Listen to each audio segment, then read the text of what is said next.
Hi உறவுகளே, இன்றைக்கான video என்னென்னு பார்த்தீங்கன்னா வீக்லி மீல் பிளான் தான். அதாவது சிம்பிளாக எப்படி ஹெல்த்தியாக வீக்லி மீல் பிளான் பண்ணலான்றதை பற்றியான வீடியோ தான். இது வந்து எதுக்காக யூஸ்ஃபுல்லாக இருக்கும்னா, நீங்கள் பட்ஜெட்டில் ஒரு பொருளை வாங்கிட்டு வரதுக்கும், அதுக்கப்புறம் நீங்கள் வீக்லி உங்களுக்கு தேவையான பொருள் வாங்குறதுக்கும் இது கண்டிப்பாக யூஸ்ஃபுல்லாக இருக்கும். நீங்கள் இந்த மாதிரி வந்து ஒரு மீல் பிளான் பண்ணிட்டு போய் நீங்கள் வாங்கும்போது நிறைய வந்து அமௌண்ட்டை வந்து நீங்கள் சேவ் பண்ணலாம்.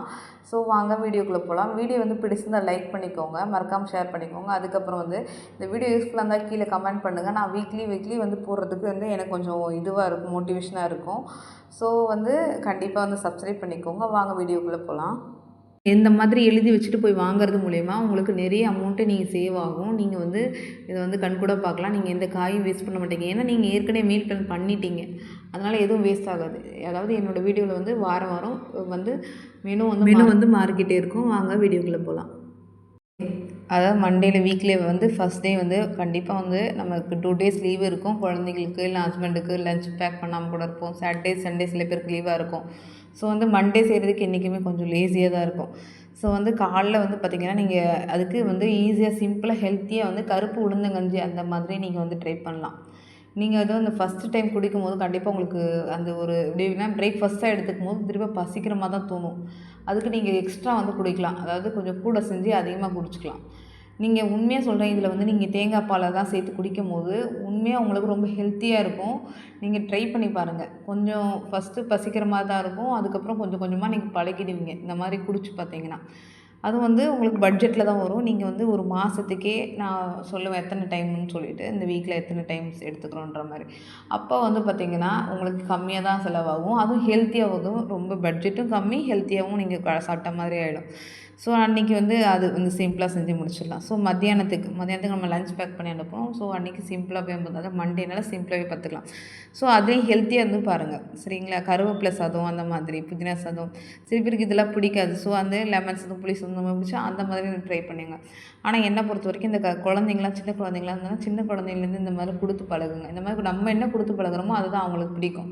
ஸோ வந்து நீங்கள் அந்த மாதிரி ட்ரை பண்ணலாம். அதுக்கு தொட்டுக்கிறதுக்கு மேக்ஸிமம் வந்து நீங்கள் நான் வெஜிடேரியனாக இருந்தால் மேக்ஸிமம் எக்கு, அதாவது நம்மளுக்கு ரொம்ப ரேட்டு கம்மியாகவும் நம்ம ஹெல்த்தியாகவும் கிடைக்கிற ஒரு ப்ரோட்டீன் ஐட்டம்னு பார்த்திங்கன்னா எக்கு தான். ஸோ நீங்கள் அந்த மாதிரி ட்ரை பண்ணலாம். எக் வந்து கொடுக்கலாம். எக் வந்து வேக வச்சோ இல்லைன்னா பாயில் பண்ணியோ இல்லை வேக வச்சுட்டு அதுக்கப்புறம் வந்து அதாவது கொஞ்சம் மசாலா போட்டு வறுத்து கூட கொடுக்கலாம். குழந்தைக்கு எப்படி பிடிக்குமோ அந்த மாதிரி கொடுங்க. உங்கள் ஹஸ்பண்டுக்கு எப்படி பிடிக்குமோ அந்த மாதிரி கொடுங்க. சிம்பிளாக வந்து முடிஞ்சிடும். அதுவும் கருவேப்பிலை சாதம்லாம் சாப்பிட்டீங்கன்னு வச்சுக்கோங்க, கருவேப்பிலெல்லாம் சும்மாவே கொடுப்பாங்க. காய் வாங்கினா சும்மாவே கொடுப்பாங்க. நீங்கள் இதெல்லாம் வேஸ்ட் பண்ணாமல் இந்த மாதிரி செய்யலாம். இல்லை எக்ஸ்ட்ரா வாங்கிட்டு வந்து நீங்கள் பொடியாக கூட அரைச்சி வச்சுக்கலாம். இதை பற்றி டீட்டெயில் ஏதாவது வேணுன்னா கூட நீங்கள் கேளுங்க, நான் வந்து வீடியோ போடுறேன். அதுக்கப்புறம் வந்து பார்த்திங்கன்னா நைட்டுக்கு வந்து சிம்பிளாக வந்து தோசை, கார சட்னி அந்த மாதிரி பிளான் பண்ணிக்கோங்க. அதாவது இப்போ நான் எப்படி பிளான் பண்ணுறேன்ற பற்றி உங்களுக்கு தெரியும் பாருங்கள். தோசை, கார சட்னி அன்றைக்கி பிளான் பண்ணிட்டீங்களா? அப்புறம் டியூஸ்டே வந்து அதே மாதிரி நம்ம எப்படியும் மாவு அரைச்சோன்னா அன்றைக்கி மட்டும் அரைச்சிக்க மாட்டோம். நம்ம எப்படியும் ஒரு 2 டேஸ்க்கு வர மாதிரி தானே இருக்கும். ஸோ வந்து அன்றைக்கும் நீங்கள் இட்லினா தோசை, சாம்பார், அதாவது இன்றைக்கி செவ்வாய்க்கிழமைனால சாம்பார் தான் மேக்ஸிமம் வைப்போம். சில பேர் வைக்க மாட்டாங்க. அவங்க வந்து பார்த்திங்கன்னா அன்றைக்கி காரக்குழம்பு அந்த மாதிரி ட்ரை பண்ணிக்கலாம். நிறைய பேருக்கு சாம்பாரே பிடிக்காது. ஆனால் வந்து எனக்கு தெரிஞ்சு சாம்பார்லாம் சாப்பிட்டா தான் ரொம்ப ஹெல்த்தியாக இருக்கும். ஏன்னா சாம்பாரில் வந்து பருப்பு வந்து இருக்குது. ஸோ வந்து நீங்கள் எடுத்துக்கலாம்.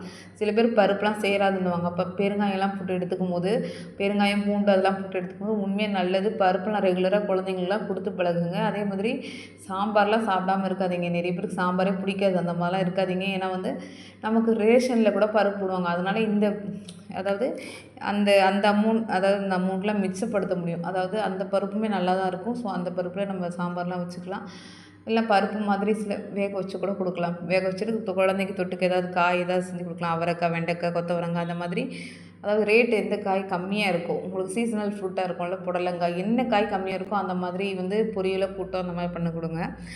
நைட்டுக்கு வந்து நம்ம எப்படியும் ஒரு நாளைக்கு மாவு அரைச்சோன்னா அது எப்படியும் 4 டைம், நான் எப்படியும் 4 டைம் யூஸ் பண்ணுவேன். ஸோ அன்றைக்கி சாம்பார் வச்சனால காலைக்கும் சாம்பார், திருப்ப அதே சாம்பார் நைட்டுக்கும். இட்லி என்ன வேணும்? இட்லி வேணும்னா தோசை, இட்லி வேணால் இட்லி, தோசை வேணால் தோசை, அந்த மாதிரி பார்த்துக்கோங்க. அதுக்கப்புறம் வந்து பார்த்திங்கன்னா என்னடா ஒரே மாதிரி இருக்குதுன்னு நினைக்காதீங்க, வந்து மாறும்.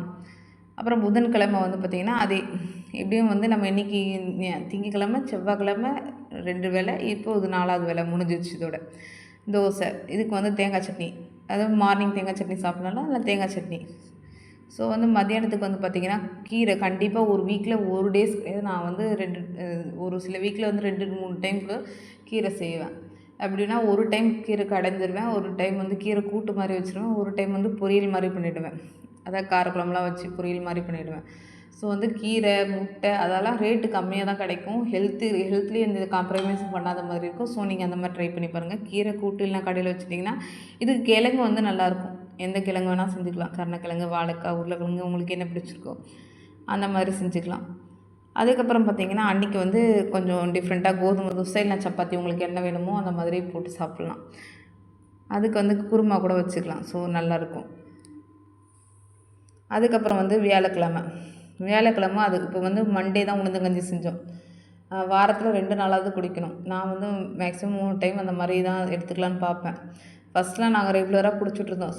நடுவில் கொஞ்சம் குடிக்கிறத விட்டுட்டோம். அதுலேருந்து விட்டாச்சு. ஸோ இதுக்கப்புறம் வந்து பிளான் பண்ணலான்னு இந்த வீக்லி வந்து ஒரு 2-3 டைம்ஸ் அது குடிச்சே ஆகணும். ஏன்னா வந்து நம்ம உடம்புக்கும் நல்லது. நம்ம வந்து எப்படின்னா ஒரு பட்ஜெட்டில் போகும்போது நம்ம ஹெல்த்தை வந்து எந்த விதத்துலையும் காம்ப்ரமைஸ் பண்ணக்கூடாது. ஸோ வந்து உளுந்தங்கஞ்சி வந்து இனிமேல் எடுத்துக்கலான்ட்டு இருக்கோம் நாங்களுமே. அதுக்கப்புறம் அன்றைக்கி வந்து பச்சை பயிறு கடையல். அதாவது பச்சை பயிறு கடையும் போது பச்சை பயிரை மட்டுமே வச்சு நம்ம வந்து தக்காளி வெங்காயம்லாம் போட்டு பச்சை மிளகாய் போட்டு கடைஞ்சா சூப்பராக இருக்கும். ஸோ சாப்பாட்டுக்கு சாப்பிட்டுக்கலாம். அதுக்கு வந்து முட்டை ஏதாவது வேக வச்சோ ஏதோ வறுத்தோ இல்லைன்னா வேக வச்சு மசாலா போட்டு குழந்தைக்கு என்ன பிடிக்குமோ அது மாதிரி கொடுத்து, அதுக்கு இல்லை எனக்கு முட்டை மட்டும் பத்தாது அப்படின்னா அப்பளமும் வேணால் கூட வறுத்துக்கலாம். நல்லாயிருக்கும். எது செஞ்சாலும் நல்லாயிருக்கும். அப்புறம் எங்கள் வீட்டில் வந்து ரவா தோசை ரொம்ப பிடிக்கும். ஸோ வந்து நாங்கள் வந்து அடிக்கடி செய்வோம். ஸோ அதில் வந்து அது கேரட்லாம் போட்டு வெங்காயம், கேரட் அதுக்கப்புறம் பச்சை மிளகாய் அதெல்லாம் போட்டு செஞ்சால் சூப்பராக இருக்கும். ஸோ நீங்களும் ட்ரை பண்ணி பாருங்கள், நல்லாயிருக்கும். அதாவது இதுக்கு வந்து பார்த்திங்கன்னா அரிசி மாவுலாம் வந்து நம்ம இதில் வந்து என்ன செலவாகாதுன்னு பார்த்திங்கன்னா ரவையும் மைதாவும் மட்டும் நம்ம கடையில் வாங்கிக்கிட்டால் கூட போதும். இல்லை நீங்கள் மைதா கூட போடலனா கூட அதுக்கு பதில் கோதுமை மாவு கூட போட்டு செய்யலாம். நீங்கள் வந்து அரிசி மாவை நீங்களே வந்து ரேஷனில் கொடுப்பாங்களா, அதையும் நீங்கள் கழுவி காய வச்சு அரைச்சி இதில் யூஸ் பண்ணிக்கலாம். சரிங்களா? நீங்கள் ஒன்று செஞ்சாலுமே நீங்கள் எப்படியாவது ஹெல்த்தியாக அதில் எதையாவது ஒன்று கொண்டு வந்துடணும். அந்த மாதிரி நீங்கள் பாருங்கள். நான் இதில் வந்து கேரட் நிறைய போட்டு நிறைய வெங்காயம் கேரட் போட்டு அந்த மாதிரி செய்வேன். நிறைய மிளகு சீரகம் அந்த மாதிரிலாம் போட்டு செய்யும்போது அதுவுமே ஹெல்த்தியாக தான் ஆகிடும். ஸோ வந்து நாங்கள் அதில் அரிசி மாவு கூட நாங்கள் வந்து ரேஷனில் கொடுப்பாங்களோ அந்த அரிசியை தான் யூஸ் பண்ணிப்போம். ஸோ அது வந்து அதுவும் மிச்சம் தான். அதாவது எல்லாத்துலேயுமே எப்படி மிச்சப்படுத்தணும், ஹெல்த்தியாகவும் இருக்கணும், அதை மட்டும் நீங்கள் கான்செப்ட் மட்டும் யோசித்து நீங்கள் பண்ணிங்கன்னா கண்டிப்பாக வந்து எப்போவுமே வந்து நீங்கள் சேமிக்கவும் செய்வீங்க, நல்லா சாப்பிடவும் செய்வீங்க. அதுக்கு வந்து கார சட்னி நல்லாயிருக்கும். ஸோ ட்ரை பண்ணி பாருங்கள். அதே இட்லி தோசை தான். அதாவது ஃப்ரைடே டியூஸ்டே அப்படின்னா இன்றைக்கி சாம்பார் வைக்கிறேன். மேக்ஸிமம் ஃப்ரைடே டியூஸ்டே சாம்பார் தான் இருக்கும். ஸோ அது மட்டும் மாறாது. அதே மாதிரி இட்லி தோசை தான் இருக்கும், அதுவும் மாறாது. ஸோ வந்து அது மட்டும் மற்றபடி எல்லா டேஸும் வந்து கொஞ்சம் கொஞ்சம் மாறி தான் வரும். ஸோ இட்லி தோசை அன்றைக்கி சாம்பார் வைக்கிறனால அதே சாம்பார் யூஸ் பண்ணிப்போம். மதியம் வந்து சாப்பாடு சாம்பார் பீட்ரூட் ஏதாவது மீல் மேக்கர் ஏதாவது லாங் பீன்ஸ் பொரியல் ஏதாச்சும் ஒரு கோஸ் பொரியல் ஏதாவது ஒரு பொரியல் இருக்கும் கண்டிப்பாக. ஸோ நைட்டு வந்து அதே இட்லி தோசை சாம்பார் தான். அது வந்து வெள்ளிக்கிழமையும் செவ்வாய்க்கிழமையும் அது ஒரு மாறாத விஷயம் அது. சரிங்களா? அப்புறம் வந்து சனிக்கிழமை வந்து பார்த்திங்கன்னா இட்லி தோசை. அதாவது இந்த மாவு அரைச்சது எப்படியும் 4 டைம்ஸ் இருக்கும்ல. ஸோ வந்து இட்லி தோசை புதினா சட்னி புதுசாக, அதாவது ஒரே சட்னியாக சாப்பிட்றதுக்கு பதில் கார சட்னி புதினா சட்னி அந்த மாதிரி வந்து புதினா சட்னி ஒரு டைம், கார சட்னி ஒரு டைம், அந்த மாதிரி மல்லி சட்னி ஒரு டைம், அந்த மாதிரி புதுசாக ட்ரை பண்ணி சாப்பிட்டு பாருங்க. அதுவும் ஹெல்த்தியாக புதினா சட்னிலாம் ரொம்ப நல்லது. குழந்தைங்களுக்கு சின்ன வயசுலேயே கொடுத்து பாருங்கள். சில பேருக்குலாம் பெரியவங்களுக்கு கூட பிடிக்காது. அது நம்ம குழந்தையிலே கொடுத்து பழகிட்டோம்னா கண்டிப்பாக அவங்களுக்கு அதுதான் ரொம்ப பிடிக்கும். ஸோ என் பொண்ணுக்கெலாம் ரொம்ப பிடிக்கும். எங்கள் வீட்டில் பெரியவங்களுக்கு தான் பிடிக்காது. அதுக்கப்புறம் வந்து பார்த்திங்கன்னா மதியம் வந்து சாதம், முட்டை, காரக்குழம்பு. அதாவது கண்டிப்பாக முட்டையும் அடிக்கடி மாதிரி தான் பார்ப்பேன். அந்த அமாவாசை மேக்ஸிமம் இந்த வெள்ளி செவ்வாய் அமாவாசை இல்லாத மாதிரி பார்த்துப்பேன். சில டைம் இந்த சனிக்கிழமை கூட பிரதோஷம் அந்த மாதிரி வருங்களா, அந்த டைமில் மட்டும் விட்டுட்டு மற்ற எல்லா டைமும் நாங்கள் எடுத்துப்போம். ரெகுலராக முட்டை சாப்பிட்றதுக்கு தான் பார்ப்போம். ஏன்னா குழந்தைங்களுக்கு ரொம்ப பிடிக்கும். அதனால் அது வந்து எப்போவுமே வந்து சாதம், முட்டை, காரக்குழம்புனா எப்படியுமே கூட்டு ரொம்ப நல்லாயிருக்கும். அதாவது குழம்பு அப்படி காரக்குழம்புனாலே அது கூட்டு நல்லாயிருக்கும். ஸோ அந்த மாதிரி ஏதாவது ஒரு கூட்டு ஏதாவது பருப்பு போட்டு கூட்டு வைப்பேன். அதாவது முடிஞ்ச அளவுக்கு நம்ம சாப்பிடும்போது அந்த பருப்பு, முட்டை எல்லாமே வந்து கொஞ்சம் பேலன்ஸ்டாக இருக்கணும். அந்த மாதிரி தான் பார்த்துப்பேன் எப்போவுமே. ஸோ அப்படி சாப்பிடும்போது தான் வந்து நம்ம எப்படி சொல்கிறது, நம்ம நல்லா சாப்பிட்ட ஒரு திருப்தி கிடைக்கும். நம்ம எந்த விதத்துலேயும் நம்ம வந்து பட்ஜெட் போட்டாலுமே நம்ம அங்கே எங்கேயும் காம்ப்ரமைஸ் ஆகாத மாதிரி ஃபீல் ஆகும். ஸோ அதுக்காக தான் நான் இந்த மாதிரி வந்து பிளான் பண்ணுவேன். ஸோ நைட்டு வந்து பார்த்திங்கன்னா அடை தோசை. ஏன்னா வந்து அடை தோசை வந்து எப்படி சொல்கிறது, ஒரு டைமாவது இருந்தால் தான் எனக்கும் ரொம்ப பிடிக்கும். ஸோ வந்து அடை தோசை கண்டிப்பாக செஞ்சிடும். வாரத்தில் ஒரு நாள் எப்படியும் காலையிலே நைட்டு வந்து ஒரு டைமில் என்ன டைம் கிடைக்குதோ அந்த டைமில் செஞ்சிடுறது. ஸோ அதுக்கு வந்து தேங்காய் சட்னி ரொம்ப நல்லாயிருக்கும். ஸோ சண்டே வந்து பார்த்திங்கன்னா சண்டே மட்டும்தான் காலைல ஃப்ரீயாக இருக்க முடியும். ஸோ பொங்கல் அன்றைக்கி தான் பொங்கல்னால் பூரி அந்த மாதிரி ஏதாவது புதுசாக ட்ரை பண்ணுவேன். ஏன்னா வந்து மற்ற டேஸில் வந்து காலைல வந்து பொங்கல்லாம் சாப்பிட்டு போனால் தூக்கம் வந்துடும் அவங்களுக்குலாம். ஸ்கூல் போனால் பாப்பாவுக்கு தூக்கம் வந்துடும், ஹஸ்பண்டுக்கு தூக்கம் வந்துடும். ஸோ வந்து சண்டே மட்டும் தான் ஃப்ரீயாக இருப்பாங்க. ஸோ அன்றைக்கி பொங்கல் பூரி அந்த மாதிரி செஞ்சு சாப்பிட்லாம். ஸோ வந்து மதியம் வந்து பார்த்தீங்கன்னா சாப்பாடு சிக்கன் இல்லைனா மீன் குழம்பு ஏதாவது வச்சு அங்கே அப்பயும் கண்டிப்பாக ஒரு முட்டை இருக்கும். ஸோ அந்த மாதிரி பிளான் பண்ணிப்பேன். எப்போவுமே வந்து நம்ம சாப்பிட்றது ஏதாவது ஒன்று நமக்கு வந்து நல்லா இருக்கணும். அதாவது பொங்கலில் வந்து பருப்புலாம் போட்டு செய்யும்போது அது நல்லது தான். இன்னொன்று நமக்கு வந்து ஒரு ஏதாவது ஒரு பெனிஃபிட் கிடச்சிக்கிட்டே இருக்கணும் அந்த மாதிரி தான் நான் நினைப்பேன். இப்போ இதில் சாப்பிட்டோமா இதில் என்ன பெனிஃபிட் இருக்கும் அந்த மாதிரி தான். ஏன்னா வந்து பார்த்திங்கன்னா நம்ம நிறைய தேவையில்லாத ஜங்க்லாம் சாப்பிட்டுட்டு நம்ம காசு வேஸ்ட் பண்ணுறத விட நம்ம அந்த காசை இதில் வந்து கொஞ்சம் கூட போட்டாலுமே நம்ம ஹெல்த்தியாக சாப்பிட்டு போயிடலாம்.